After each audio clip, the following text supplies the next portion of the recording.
शुक्रिया जनाब speaker. Speaker साहब, इंतहाई एक अहम इशू पर, जैसा कि पूरे पाकिस्तान को पता है कि कल रात 2 बजे तिरा में एक खौफनाक किस्म का सानिहा हुआ है, जिसमें पाकिस्तानी सिक्योरिटी फोर्सेस के जेट तैयारों की बमबारी से मकामी आबादी पर माटर गोले गिरे और उसमें मासूम बच्चों, औरतों और बूढ़ों की शहादतें हुई और उनकी फिगर तकरीबन अब 25 क्रॉस कर चुकी है। जनाब स्पीकर, ये पहला वाक़या नहीं है। इससे पहले ज़िला खैबर में अलमगोदर के मकाम पर सिक्योरिटी फोर्सेस की जानिब से यलगार किया गया, उसमें भी मासूम लोगों की जानें गई, मासूम लोग शहीद हुए। उसके बाद सिक्योरिटी फोर्सेस की फायरिंग से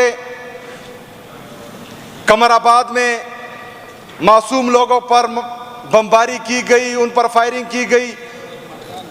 एक ही खानदान के 15 लोगों को मारा गया, जिसमें 10 लोग शहीद हुए। ये पिछले वाक़यात हैं। अभी कुछ दिन पहले तिरा में लोग अपने हकूक़ के लिए एहतजाज कर रहे थे और उन पर एक दफ़ा फिर सिक्योरिटी फोर्सेस ने स्ट्रेट फायरिंग की थी। जनाब स्पीकर, उसमें भी जो है काफ़ी लोग शहीद हुए थे और काफ़ी ज़ख्मी थे। कल रात एक दफ़ा फिर एक वहशी दरिंदे की तरह अपने ही लोगों पर जेट तैयारों से बमबारी की गई और मासूम लोगों को शहीद किया गया। जनाब स्पीकर, मुझे तो ये बात समझ नहीं आ रही कि ये इस रियासत की कौन सी पॉलिसी है। आया ये रियासत पख्तूनों को पाकिस्तान का हिस्सा समझते हैं या नहीं समझते? आया ये रियासत पिछले 20 सालों से पख्तूनों का खून बहा बहा कर तक रही है या नहीं रही, या इसके पीछे इनका एजेंडा कोई और है? जिस तरह बलूचिस्तान में आजादी की तहरीकें शुरू हुई, जिस तरह सिंध में सिंधी द्वेष का नारा लगा, जिस तरह पंजाब में जाग पंजाबी जाग का नारा लगा, इस तरह पख्तूनों को भी एक तरफ लेके जाया जा रहा है या नहीं? ये हमारी मुहिब्बुल वतनी को टेस्ट किया जा रहा है या नहीं? मुसलसल हम पर 20 सालों से ये जुल्म हो रहा है। 80,000 जानों से ज्यादा नजराना हम इस पाकिस्तान के लिए, पाकिस्तान के अमन के लिए पेश कर चुके हैं। उसके बाद भी जो है हम ये कुर्बानियां दे रहे हैं। कुछ दिन पहले ख्वाजा आसिफ का बयान आता है कि अफगानिस्तान हमारा दुश्मन मुल्क है। उसके बाद अमेरिका के प्रेसिडेंट का बयान आता है कि अफगानिस्तान में हमें एक दफा फिर एयर बेस चाहिए। अगर 9/11 के बाद एक पॉलिसी बनी जिसमें पख्तूनों का सौदा किया गया, उनके सर का सौदा किया गया, और आज एक दफा फिर अमेरिका अफगानिस्तान में कुछ चाह रहा है और हमें एक दफा फिर ईंधन बनाया जा रहा है, तो हम वाज़ेह अल्फाज में ये पैगाम देते हैं कि हमारे पख्तूनों का खून मजीद हरगिज सस्ता नहीं होगा। हमारे पख्तूनों का खून हरगिज नहीं बहेगा। हम पख्तून अपने हक के लिए खड़े भी होंगे, पुरअमन एहतजाज करेंगे भी। अगर ये चाहते हैं कि हम आज़ाद पुख्तनिस्तान का नारा लगाएं, पाकिस्तान से आज़ादी का नारा लगाएं या कोई और नारा लगाएं, तो ये इनका वहम है, ये इनका ख्वाब अधूरा रहेगा। हम पाकिस्तान जिंदाबाद का नारा लगाते थे, लगाते हैं और लगाते रहेंगे इंशाअल्लाह ताला। ये पाकिस्तान हमारा है, किसी के बाप की जागीर नहीं है कि वो जब चाहे जो है पख्तूनों का खून बहाए। जनाब स्पीकर, ये सिलसिला अब रुकना चाहिए।